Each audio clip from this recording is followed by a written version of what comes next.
Hello? Hello, everyone. Welcome in. We're having some technical issues. You hear me? I hear you. This is great. What are you doing, Trey? I don't know what's going on. I was trying to play your song. All right, let's see if I can get it. Fill in. It should be on this. And now you're probably thinking, aren't you a little busy, Uncle Sam? You got to run all those polls. You got to tell people that they don't vote, then they'll die. But alas, here we are. Happy Halloween. Enjoy the show. Reddick was runner-up until he went high. Held fast and puckered up, and then he went high. Now he's in the champ for, and I know why. Hey, hey, cause he went high, because he went high, because he went high. Da da da da da da. Blaney's gonna win the race. He didn't go high. Ooh, he certainly had the pace, but didn't go high. Now he's below the cut line, and he may cry. Hey, hey, he didn't go high. He didn't go high. He didn't go high. Da da da da da. Homestead had the final race, but NASCAR got high. Ooh, Phoenix took its place, but NASCAR was high. And after that awesome finish, fans wonder why. Hey, hey, cause NASCAR was high. NASCAR was high. NASCAR was high. Da da da da da da da.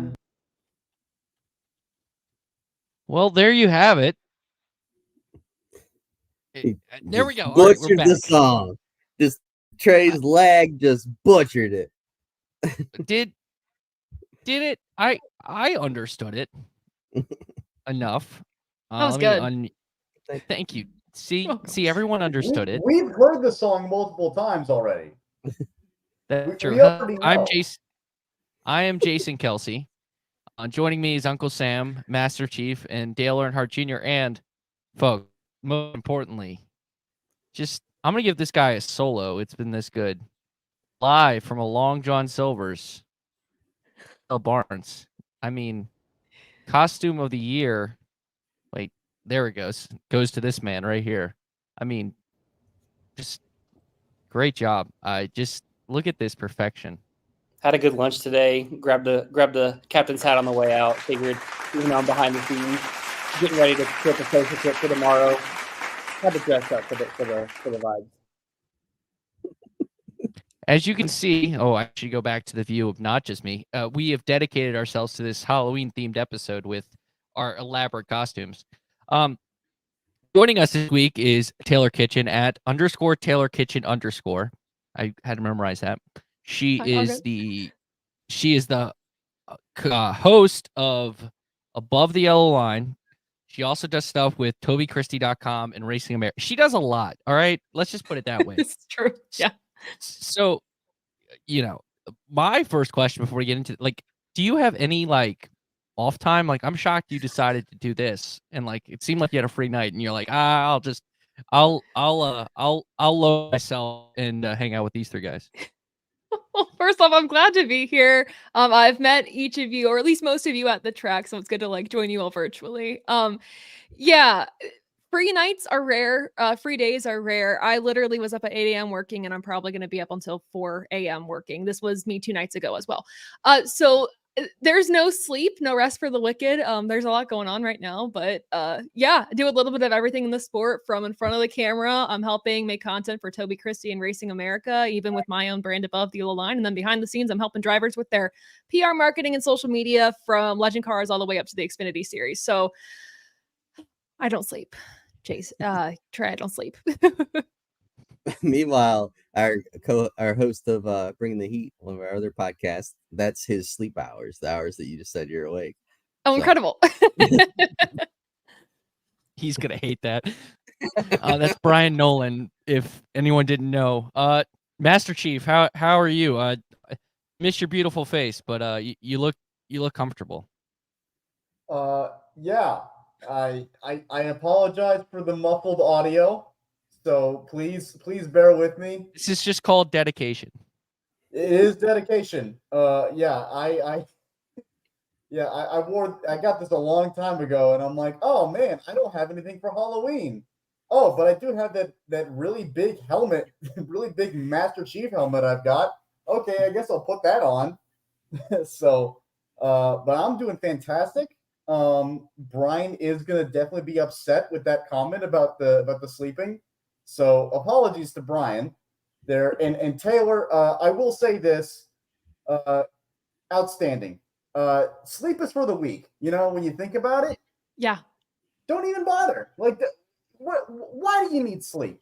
Who needs it? 100%. 100%. Yeah. Thank you. Well, let's get into this fun podcast. So as always, sit back, relax, crack open that cold one. Unless you're driving a course, or if you're underage, because here at Stretch we ask for responsibility. Crystal did give you a compliment, Massie. I do want to display that. So they clearly heard the song. So don't be complaining.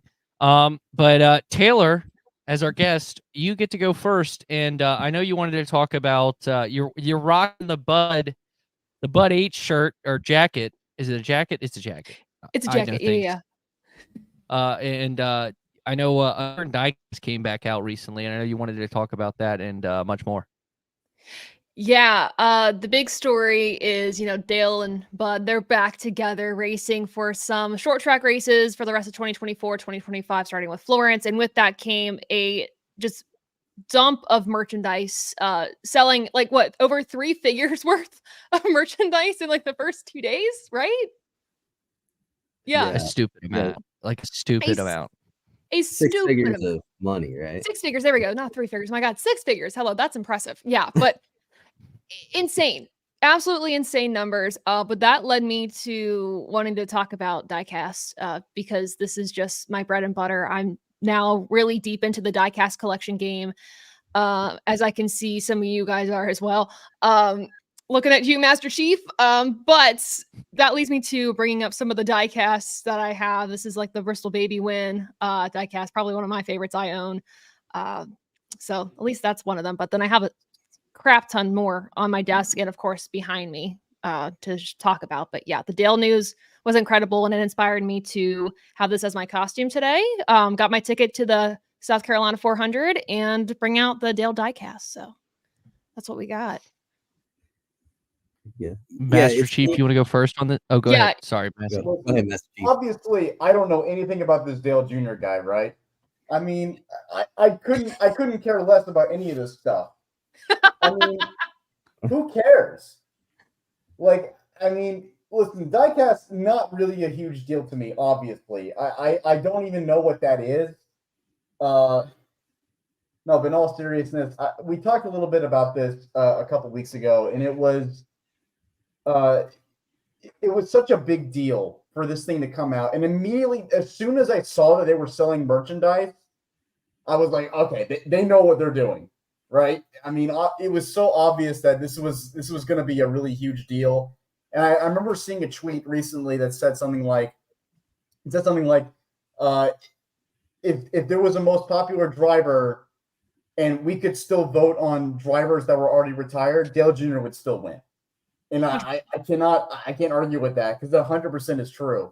What a legacy to honor that legacy. And I'm so happy to see that number 8 car, or at least that the style of the number 8, back onto a car here pretty soon. So unfortunately, I don't think I'll be able to make that race.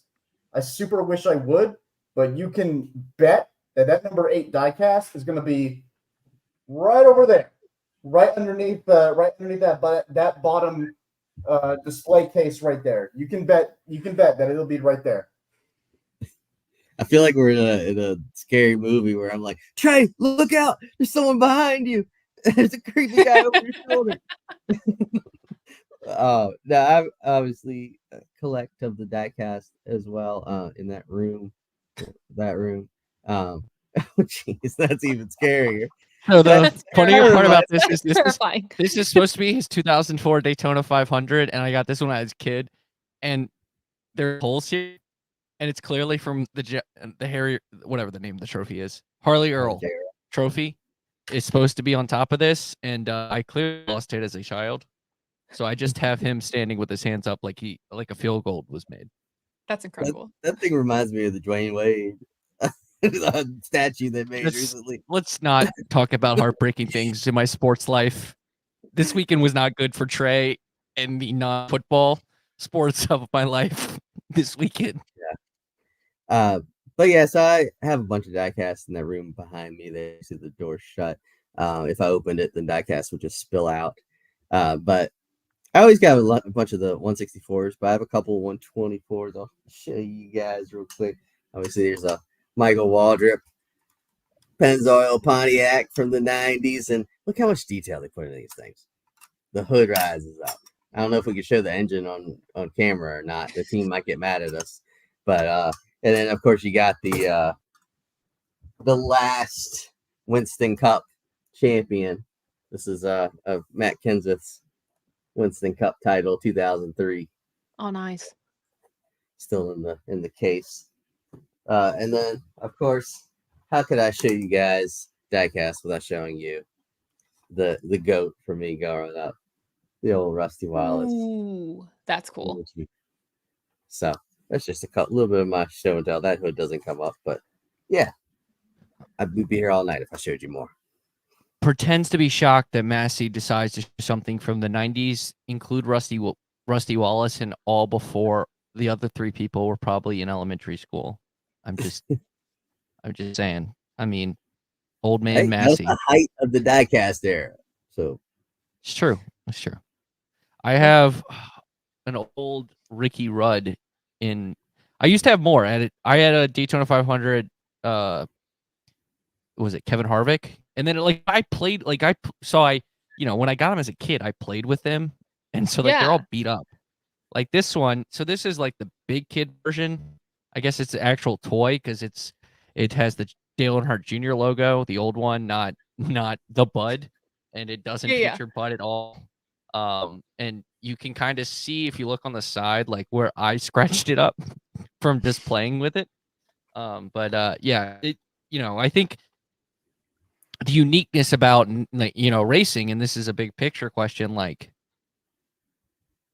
you're never gonna have stick and ball sports, like you can go play in the front yard. You can't really go race in the front yard.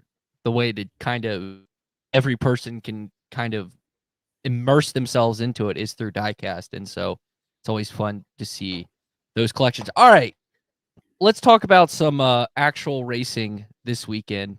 Wow, what a race we had at Homestead Miami Speedway. Tyler Reddick got high, in the words of Michael Massie, and he wanted to talk more about this. Is it the best playoff race ever? Yeah, so Jeff Gluck of The Athletic was saying on his podcast, The Teardown, that he Michael Massie's favorite person.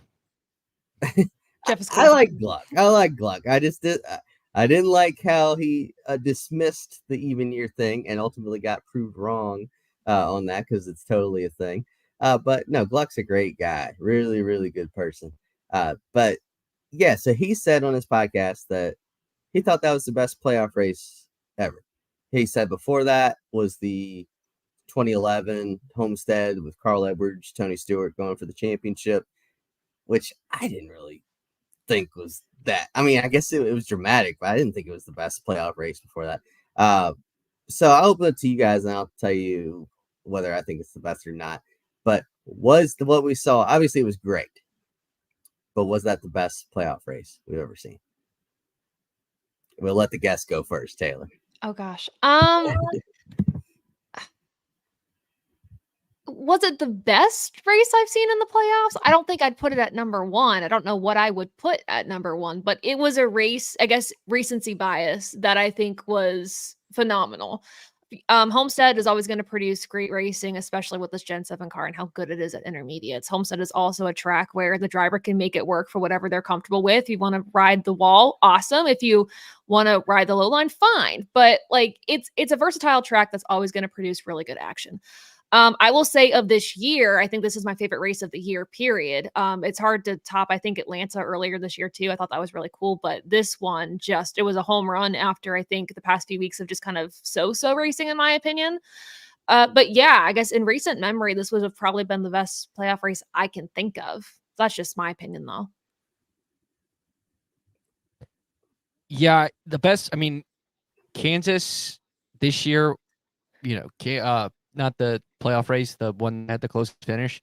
I think since I was there, like, might be my favorite race this season. Just the fact that I was like, the closest finish in NASCAR history, the way it unfolded. It's definitely very compelling. It's hard to say. Like, I think if you said yes, it is, I can't fault you because it was really good. Like, the finish itself, I think that it's fair to say the finish itself, like that last restart, was probably the best I've seen in the playoffs. And maybe Tyler Reddick doing what he did is the best drive we've seen at this point in the playoffs. Maybe that Chris Bell drive at the Roval where he was on fresh tires and go through the field to get through the next round is the only thing I can compare it to. But I'm trying, recent bias is just so hard. I lean towards yes, just because I can't think of another one off the top of my head, but I don't even think it's the best race this year. So it's hard for me to say, yes, it's the best playoff race that we've seen. Yeah, I think it's really difficult to gauge like what would be the best playoff race ever is, right? Because every week you have a new storyline. The stakes are a little bit higher the later in the playoffs you go, right? And I think it's a little bit difficult to do that. So I don't know if it was the best one. I would say definitely top 5. I have to look back at some other races if I really wanted to say there was one better than that. But, I mean, the first one that comes to mind is 2018 Roval. That's the first one that comes to mind that I thought, oh my gosh, this was incredible. I mean, it was the debut of a new road course track. You had that incredible finish at the end, and you had Ryan Blaney going on to the next round. So, and I would even argue 2018 Homestead was pretty great too. Listen, I know that a lot of people don't like the fact that Joey Logano won that championship, and that's fine. But if you remember, as I do, on that final restart, the top 4 in the championship 4 were in the top 4. They were all right there in that final restart. As a matter of fact, 2016 Homestead was great too. So you can say, can you say that Homestead is the best playoff racetrack? I think that's fair. Genuinely, I do. I don't know if this was the best race ever though, but it was definitely up in the top 5. It really was fantastic. And I think that proves that, Homestead really is a great racetrack. And maybe, I don't know, it should be later in the playoffs or something. How much later in the playoffs? The latest, actually, as a matter of fact. Yeah, I can't say that it was the best playoff race. I do think it was the best Homestead race, just because a lot of the Homestead races, you don't have a close finish. You'll have great racing, but then it kind of is settled by the time it gets to the end of it. But this one, you had great racing throughout and a great finish. But for me, the best playoff races, you have to look at Martinsville between the span of like 2015 to 2022. It's somewhere in there because Martinsville every year in that span, I'm including the last year of the first year of the next gen, just because we had the Hail Melon, and how can that not be a contender? But obviously the next gen cars kind of made Martinsville not as great, but that span with the Gen 6 car from like in this playoff format, it just seemed like there was so much drama for both the race win and just getting over the cut line. Like 2017, Denny Hamlin wrecks Chase Elliott and then ends up not even winning the race because Kyle Busch gets underneath him. And if you remember before that, Chase Elliott about dumped Brad Keselowski to knock him way out the way. So there was so many guys going for that win. In 2018, that was a photo finish, a 3-wide photo finish of Logano, where after he knocks Truex out the way, him and Truex are coming to the line. Truex tires spinning, but Hamlin's there underneath them to get second. And to me, I mean, that would probably be the one for me is the 2018 one, just because there was so much drama. So yeah, I think you got to go with a Martinsville pre-next gen race for that. Yeah, I mean, if we think about it, it's I do think I'm trying to think, was it 2020 Martinsville was also pretty insane with the whole Chase Elliott wins. Yeah, and then Kevin Harvick essentially wrecks Kyle Busch, but doesn't advance like that. I do think when it went to Martinsville, or even when Newman walled Larson at Phoenix to make the first championship for, that's I think another example. But yeah, I think my big takeaway, and I guess we can make this a second part of the conversation with this topic, it was that it was the best playoff race. It reinforced that this race should be the championship race and not Phoenix. And I get monetarily why it's Phoenix, but now his TV revenue is going to basically beat ticket revenue. Like, there's no point. And I know we were having this argument with Brian about it. Brian was, on the Phoenix side and why it's going to be Phoenix. And I think the rest of us were like, it needs to be Homestead. It just, I mean, you brought up the point of the top 4 being on that final restart, Dalton. Well, on that final restart, the first 4 were 4 drivers below the cut line going into that race. In Blaney, Reddick, Hamlin, and Elliott. Like, it was the top 4.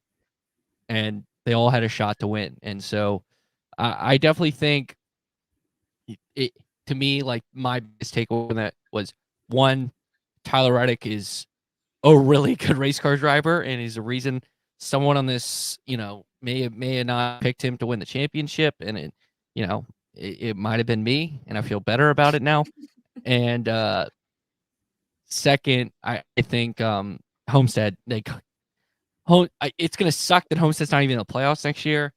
It should be the championship race. And I think, Taylor, you did something about this for your own stuff. Like, it clearly, I think, Kansas has an argument to be the best racetrack. It's just you can't go to Kansas in November.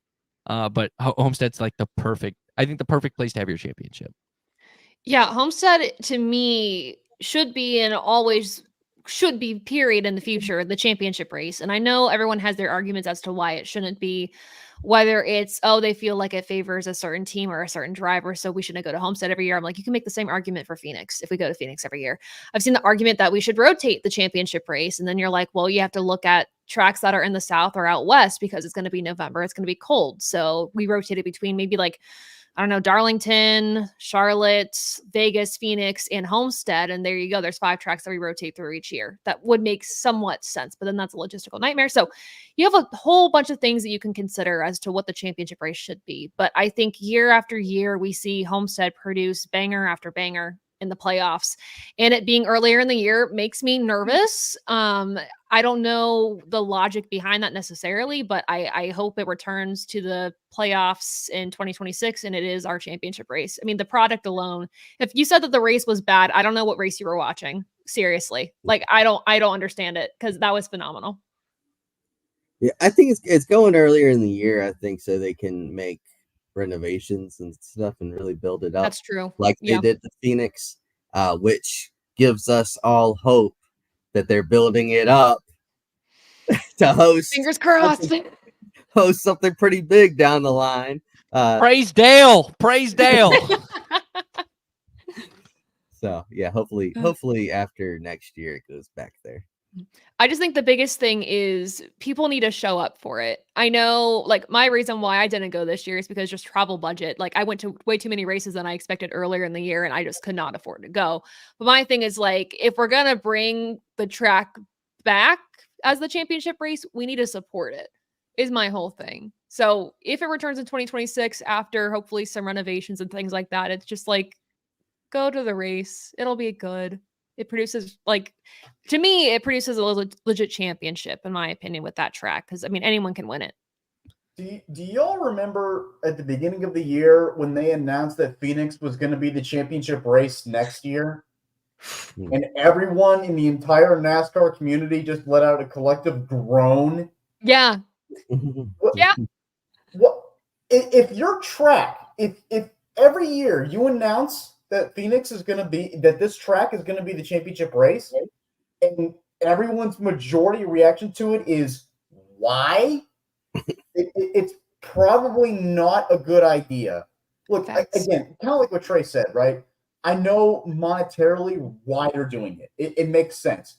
Brian Nolan and I, we had a discussion about it, about why, Phoenix puts out a lot of marketing content, a lot of marketing stuff in the city. They do a lot to promote it. That's great. But at the end of the day, yes, Phoenix does sell out. So did Homestead. Homestead sold out every year when it was the championship race for the finale. So at least from what my recollection is.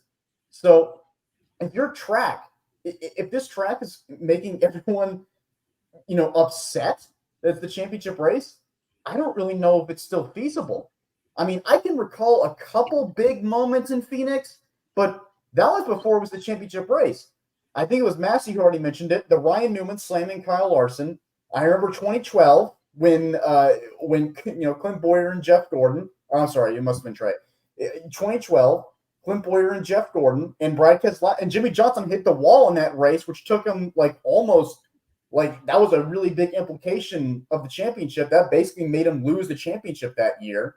Like, Phoenix has had some decent moments, but not as many as Homestead or, frankly, some other tracks that I know of too. So I don't think it has to be Homestead, but there's got to be other candidates as well. And if you want to rotate it, I think that's even better.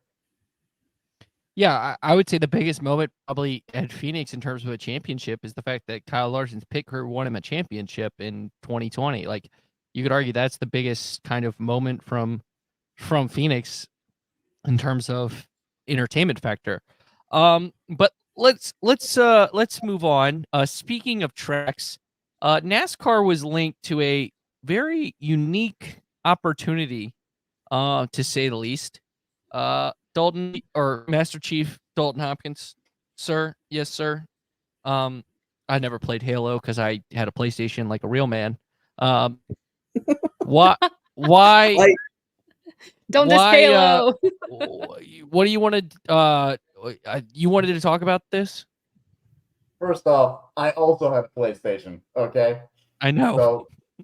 So, no, but obviously there has been some rumor. Well, it's not. Is it even rumor at this point? There was a I guess sign released, an image of a sign that the Qiddiya, and I hope I'm pronouncing that right. The Qiddiya racetrack in Saudi Arabia is going to have a NASCAR race there. That is all we know. But naturally, the internet looked at that image and they went wild with it, as they always do. So Qiddiya. There you go. Naturally, the internet took that image and they went wild with it, as they always do. So now there's a lot of speculation. NASCAR apparently has not commented on what's going on there, which fans the flames even more. So now it's up to us to speculate, because they haven't announced it. We don't have a regional series that goes there for now. So it'll be kind of interesting to see what happens there. And I'm also super interested to see how this track turns out, because if they actually make it look like the images that they have shown, it looks amazing. And I really hope it comes through and we get to see a lot of races there. And if there is a NASCAR race, regional or not, I will go see it. Trey, what do you think? Yeah, it's definitely unique. I don't know how it would be regional, a regional series. Like, would it be NASCAR Europe? I guess would go. Um, yeah, I mean, let's just all right. Let's break this down. The images look great and they look cool, and it's gonna be and Saudi Arabia has enough money where I can believe it. But let's be real here. It's going to be the Cup Series, and if it does happen, NASCAR is going to get a bag to do this. Like, we've seen it in almost every other sport. Formula One gets paid to race in Saudi Arabia. It gets paid to race in Qatar. Heck, it gets paid to race in Miami. Like, this is how it's going to work. Saudi Arabia is going to go to NASCAR, and here's a boatload of money, and please race. And you see it in WWE, you see it in boxing with Riyadh season and the UFC. Like, that's what's going to happen here. There is a political, sociological, socioeconomic conversation we can have about this, like the sports watching that's going on in Saudi Arabia. It's happening in every other sport. There's a reason Live Golf exists. If the I think Saudi Arabia will put whatever they want on the track, so it could be a cool track, and it will be a unique event, and NASCAR will make a lot of money from it. Now, what does that mean for the drivers and for the teams? I hope they get more freedom in terms of not being forced to go, but I think it could be a cool event. They race, but obviously there's going to be a lot of implications from it outside of the normal, like, hey, bud, let's go to the middle and race. Like, let's be real here. It's a financial decision from NASCAR. They're going to get a lot of money. Saudi Arabia could put out an airport and you just go down and turn around and down and turn around, and that's the race. It's like a giant Martinsville. They would still do it. I mean, let's be real here. So I hope it's a good race. I hope I have gotten the point with this Saudi Arabia stuff where I'm just like, everyone's doing it. You might as well take advantage of the money. I know what's wrong with that country. Like, okay, let's do this. What do you think, Taylor? You brought up a good point about how NASCAR would probably make a bank from that, just because they're paying every series to go to Saudi Arabia to race. NASCAR is making bank. Are the teams going to make bank from that is my concern, because it costs the teams a crap ton to travel regardless. That's a part of their travel budget for the year to go overseas. How is that going to go for the teams? Because the teams need to be healthy. They need to be breaking even, if not trying to at least profit whenever this could happen, which would probably be years from now. But for this to be feasible for the teams and for me to be okay with it, I want the teams to be okay. Like, vibe check. Are you okay? The answer right now is no. So will we see this in the future? Who knows? I mean, again, we're speculating here a little bit. I think it'd be cool to see maybe the Euro Series, I guess, try it first as like a trial and error type thing. I really don't know. But yeah, interesting piece of news. Something I did not have on my bingo card for being a possibility for NASCAR at all. Yeah, I'm with you on the teams aspect. They really need to negotiate. I mean, if they're getting huge money, like money to the point, most of the time the TV money is greater than the track money. So in this situation, the track money needs to eclipse the TV money by a long stretch. And then you really got to give the teams a huge cut of it to where, maybe it's like, it might fund some teams for the whole year to go out there and race. I mean, they got the teams to go to Japan back in the day, and some of them to Australia before that, and now they're going to Mexico now. So it's definitely not unheard of for NASCAR to go to a different country. But yeah, I just think of like the Clash in LA, or like the All-Star race when it was at Texas. Like, the teams seemed like they didn't really want to go because it wasn't worth the money to go. I think it could be in this situation. The other thing is like if TV controls all the start times and stuff, I don't know what the time difference is, but is Fox or NBC or whoever has it going to be like, we want a 3 p.m. Eastern start? We don't care what time it is out there. So What are you doing, Master Chief? It's a 9-hour difference. 9-hour difference. So okay, I mean, they'll start at 11 p.m. there. Then I guess you bring up a good point though, because it's like, is there even an audience there to justify it? Like, if we do have the time difference to where like we're having to watch really early in the morning or really late at night, like, will we all end up watching that, or is there going to be attendance? Is this a I don't even think they need to break even, because Trey, you brought up like if they're just going to foot the bill, then there's no need to really break even. If so. But you bring up a good point about like time difference and stuff like that too. So I Yeah. think it would be like 9 a.m. is my guess. Like, I'm trying to remember when the F1 race starts, because it would be a night race. Yeah, that's true. No matter what. So I think it would be like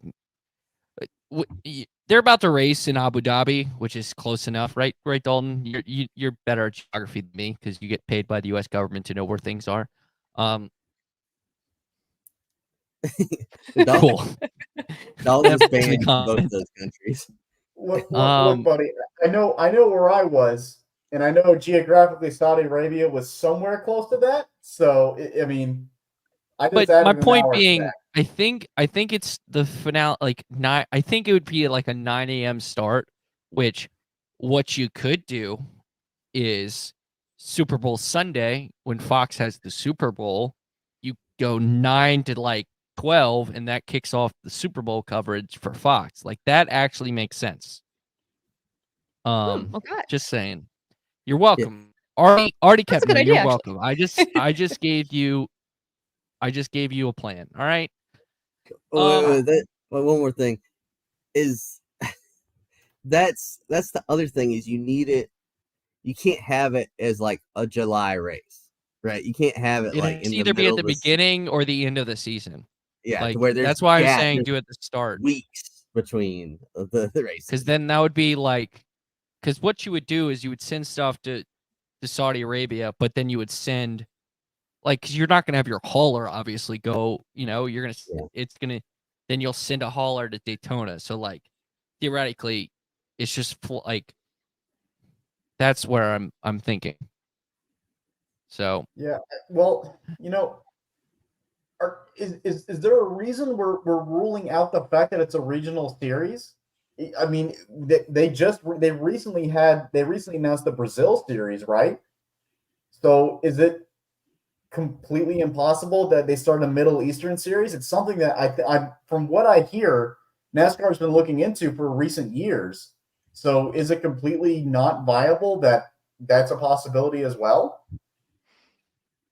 I think it could be that, but I think the way like Saudi Arabia, if Saudi Arabia is going to build a track, they're going to want the Cup Series.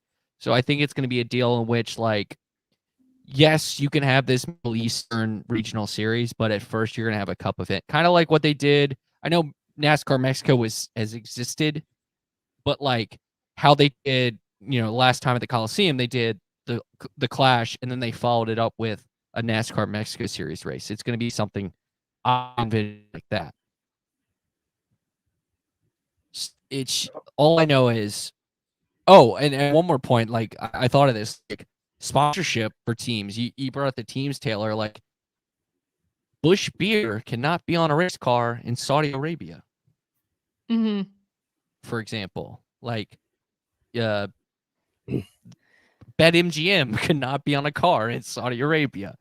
There are certain things that probably can't be, sponsorship limitations.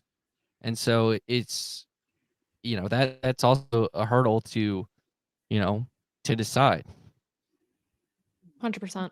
I can't make any joke I want to make on that about the sponsors that you would have in that race. I mean, who's sponsored by Busch Beer right now? Ross Chastain, right? How many sponsors does Ross Chastain has had this year? 5? The Saudi, 6? I was gonna say, the Saudi Arabia is about to learn what Kubota tractors are all about. Exactly. Fair. All right, our final topic. Did you know it's the cutoff race for the Final Four this weekend in Martinsville? Did you know that?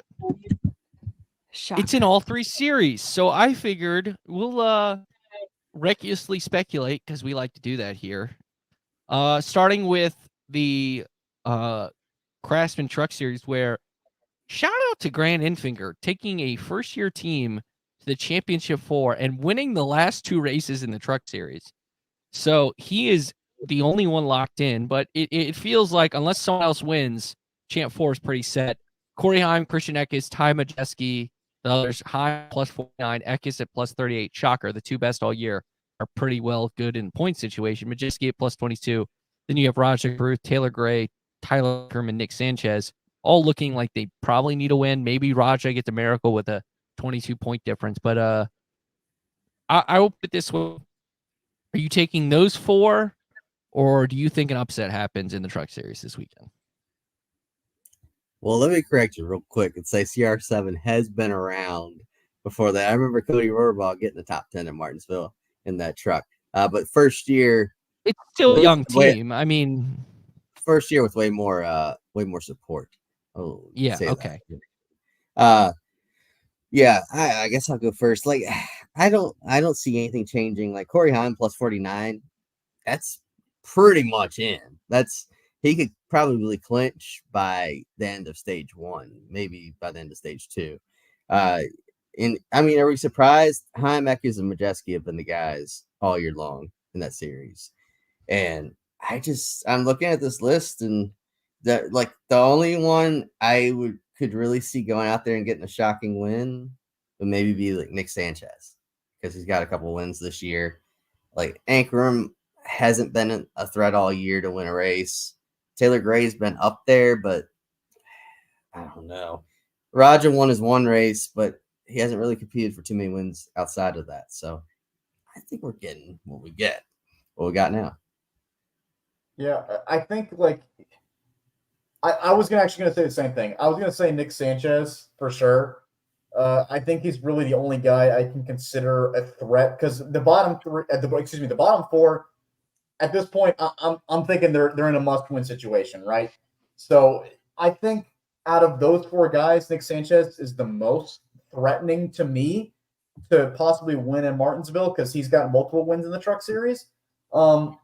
So he, I've seen him come out and win a race when he needs to.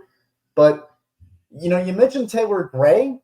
He's had some decent runs recently. I mean, maybe not championship caliber, maybe not winning, obviously, but he's been up there. And I think he's had moments of greatness where he probably could have won a race if some things worked out better.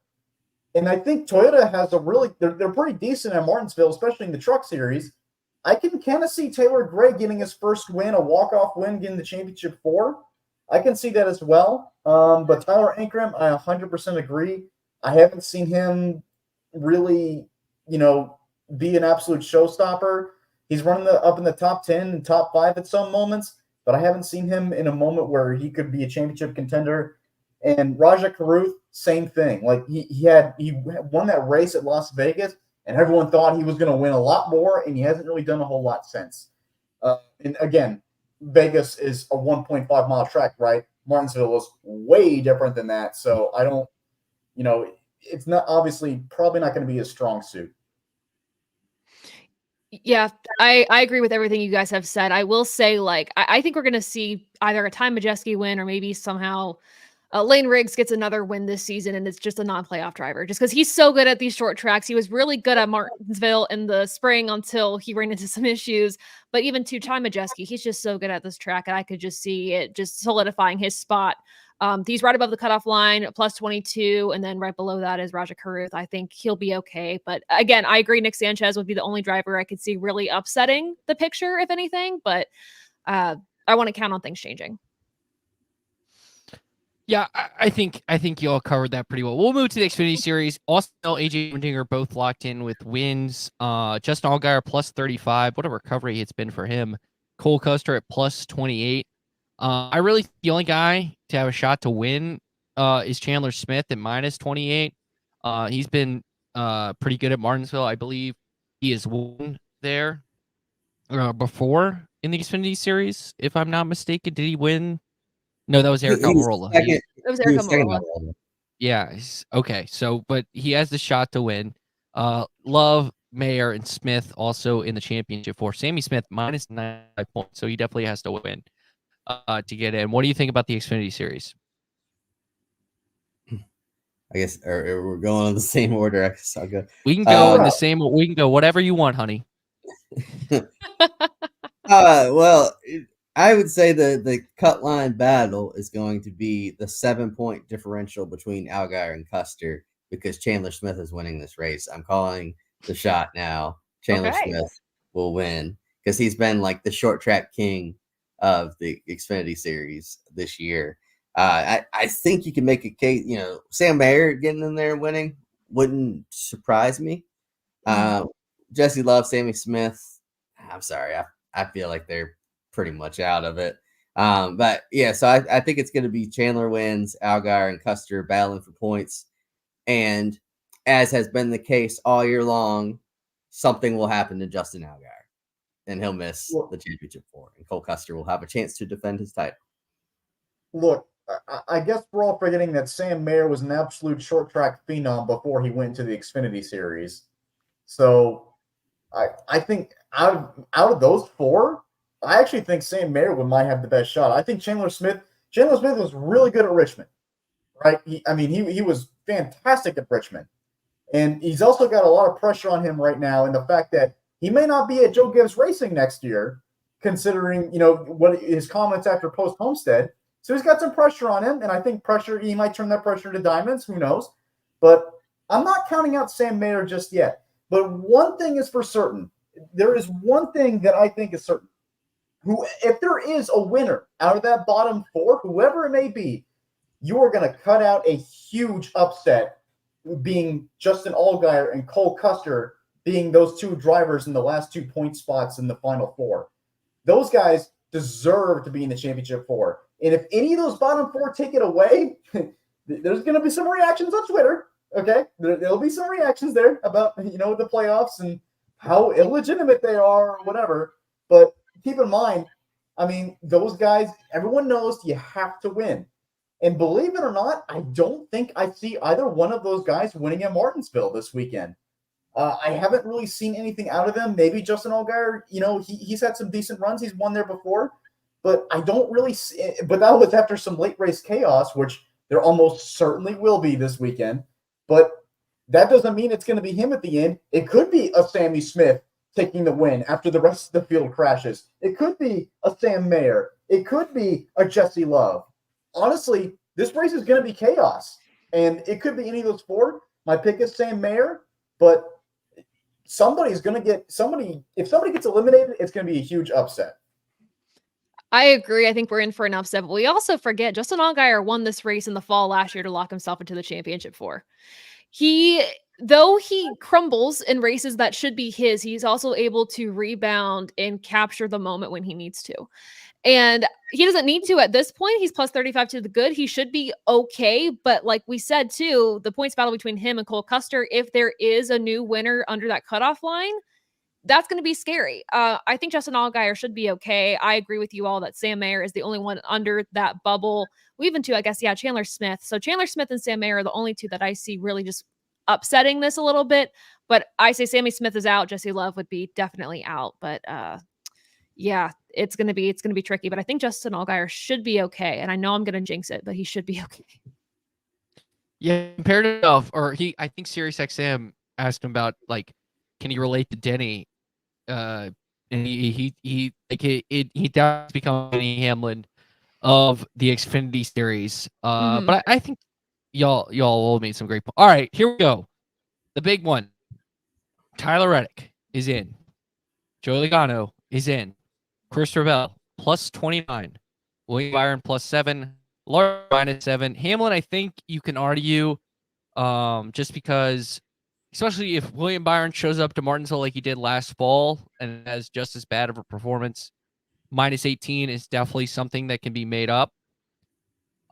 Blaney and Elliott both seem like must-wins. Both have done it at Martinsville, have won Martinsville, and then gone on to win the championship. So this is a little bit more hairy than the other two series, but Taylor, we'll go reverse order this time, just so Massie can have some time to think.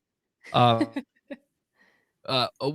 do you think? Who do you think is going to race for the championship at Phoenix?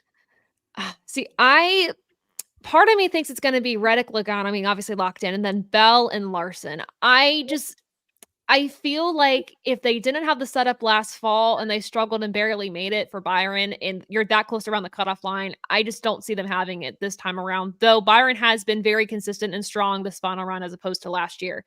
So it's going to be between Byron and Larson. But I don't see Denny making it. The pressure gets to him sometimes and then he chokes.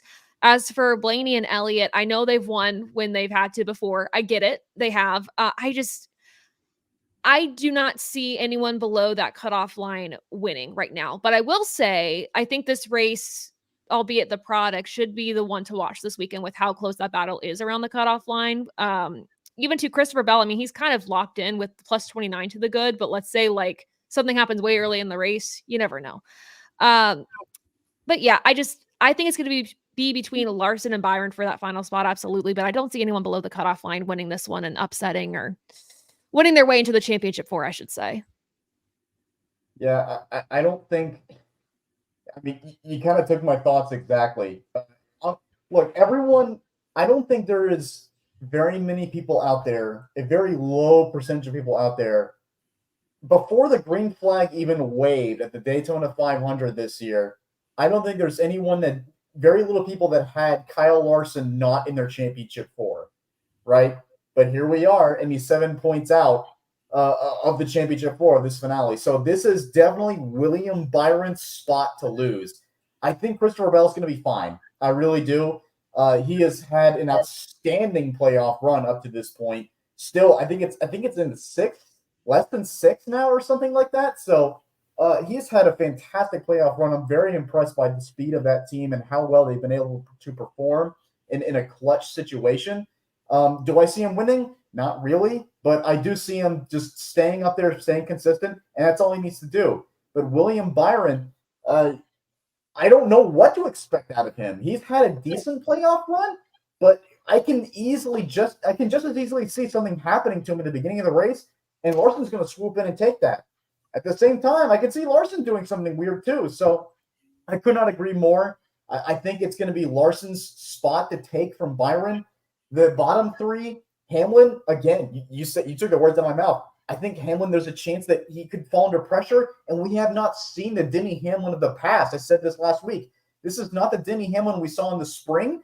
Granted, we're going to see some tire stuff, kind of like similar to what we saw at Bristol earlier this year, which he won. So we're going to see something like that, I expect. So he could maybe take advantage of that, but I don't. Again, he's not the same guy, I don't think.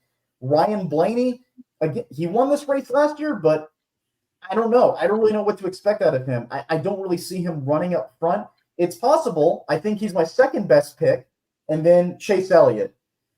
Yikes. This is not the year. This is not the Chase Elliott we saw in 2020, right? I don't expect him, especially not on short tracks. He's still very competitive. We saw him competitive in Homestead, but I don't necessarily see him winning this race. I think one of his Hendrick Motorsports teammates is going to take it. I think for Chase Elliott, if I can comment on that real quick, he's been quietly consistent but not flashy this year. And I think that makes him almost the perfect underdog to win the championship this year. And then if he ends up winning it, we're going to be like, did he deserve it or not? Then we're going to look at the stats and see like, okay, like only one win. No, statistically, who knows? But I do agree with you on that. Sorry, I didn't mean to take your spotlight there, Michael, but no, you're fine. I was going to say, if Chase Elliott does win it, it would be like a Matt Kenseth's championship. There you go. Consistency. But no, I'll tell you guys how it's actually going to break it down because y'all are wrong about this. He has the script. I got the script. They sent it to me in advance. You guys are right about. I think Blaney, like, yeah, he's good at Martinsville, but I don't think he's been as good. And I say this knowing he was leading on the last lap this past week. I just don't feel like he's been as good this playoffs as he was last year. Elliott, yeah, he has to win, and he's only won one race all year, so it's kind of easy to count him out.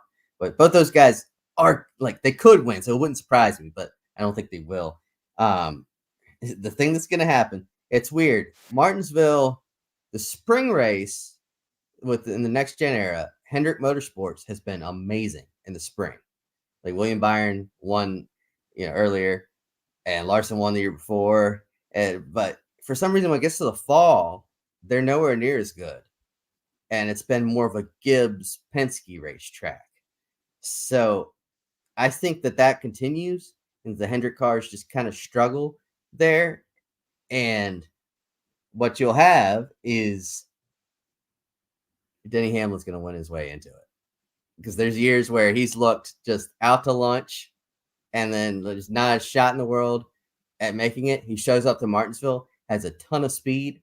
Of course, then the pit crew decides to, take a lunch break in the middle of a pit stop to cost him the win. But it's like he always has speed at this fall Martinsville races.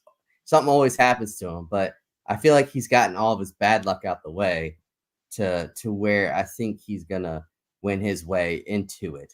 If that doesn't happen, then I think we're gonna have a situation where William Byron beats out Larson by less than 5 points. And why does that matter? Because if Kyle Larson races in the Coca-Cola 600, then he would have 5 more points right now, and he would have made. So you have the 5 car in the owner's title, but the 24 driver in the driver's title, because that's the way NASCAR seems to work, where those little things always come out to work. But at the other point, Denny Hamlin, without that penalty, he's very close to that cut line. So keep that in mind this Sunday if he misses by just a handful of points. I like that script, not gonna lie. Yeah, so I had Dennis Hamlin in my championship 4. I also have Dennis Hamlin on my fantasy team we're gonna get to, and Massie has has William Byron, so I definitely need Byron to get out of the paint. He's already basically gonna have 2 with Christopher Bell, so I'm gonna pick Denny Hamlin to be that final spot. It just kind of like law of averages doesn't actually exist, but I feel like he is due for something. He had the second best car last year, and I think he'll have the best car this year. So I think Hamlin gets it done. Larson misses, which is a bigger story. Byron, like Hendrick goes from having four in the championship 8 to having none in the championship 4, and I think that's some. I think that would be a pretty big storyline as well. All right, so quickly update the draft. I don't trust my computer to share this, so I'm just going to mention it. I had the best weekend at 156.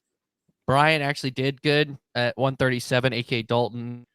And Taylor, technically this is your team, but you did the worst, and then Massie at 114. Massie does have the lead at 45-42. I'm second at 45-18, followed by Tom at 41-89, and then of course Brian Mullen at 39-94. I know, Dalton, you have disassociated yourself from that team, but tight race between myself and Michael Massie for that. So if Byron makes Taylor, if Byron makes that, pretty much box you out, right? Oh, Like you have 1, yeah, I have you 3. have 3 of the championship 4, and I think my only way is if Reddick wins the championship 4 or the championship. So it will come down the wire. Taylor, before we get on out of here, anything you want to plug before for our great listeners that to check you out? yeah. Well, first, thanks for having me again. This was so much fun. But yeah, I mean, just follow Above the Yellow Line at _Taylor Kitchen _ everywhere you go. And I will say, I need to find the hat. Hold on. It's Dysautonomia Awareness Month. It's an illness that I have, and that it's the whole organization, Dysautonomia International. It means so much to me. They do a lot for people with dysautonomia. I have a whole bunch of information about it on my page, but I'm selling hats on my website, and all the proceeds go to Dysautonomia International. They're the leading organization in research, advocacy, and awareness to help those in need that are trying to look for help with this illness. So I have a bunch of more information like on my website, the link in my bio, on my socials. But we've raised over like $200 with this hat, which is awesome. So hoping to do more of that, but shameless plug there. But yeah, just follow me AboveTheYellowLine.com and just my username on the screen. But thank you guys so much for having me again. So fun fact, my girlfriend has POTS and like actually found your stuff online. Not through Really? me. So she's like, oh look, this is so she wanted to say when I mentioned you were coming on, so she wanted to say that was cool. So she likes what you're doing. Yay. So Oh, well, I appreciate that. Hopefully she's getting the help she needs or has a good care team around her and is living her best life. I know it's a tough illness, but we all rally together to support each other. So Well, she's hanging out with Trey, so it's not her best life, but I knew that was coming. I walked you right into that. Sorry. And we thank you for it. Well, unfortunately, I will be sitting in a media center right next to Michael Massie all weekend in Martinsville. Taylor, are you going to Martinsville? I will be going as a fan because next year I will be working basically most of the races I go to. Like I'm going to be like tripling the race count I was at this year. So I will be going as a fan and enjoying every second of it this weekend. Awesome. Dalton, are you riding this weekend or is Caleb? Yep, sure am. No, I'm think I'm riding this week. I'm going to talk to Caleb, but I'm pretty sure I'm riding this week. So yeah. Well, I might be stuck in that Long John Silver's he's in right now, so you might have to. Oh no. Are you doing Fire on Fridays, Massie, as well, or are you just going to the track? Yeah. Yep, I'm doing Fire on Fridays last 2 weeks of the season. So check that column out at frontstretch.com. And if you see us at the track, say hello. Let us know if we bring the boom or not. But thanks so much for listening to this episode of Happy Hour. Everyone have a great night. And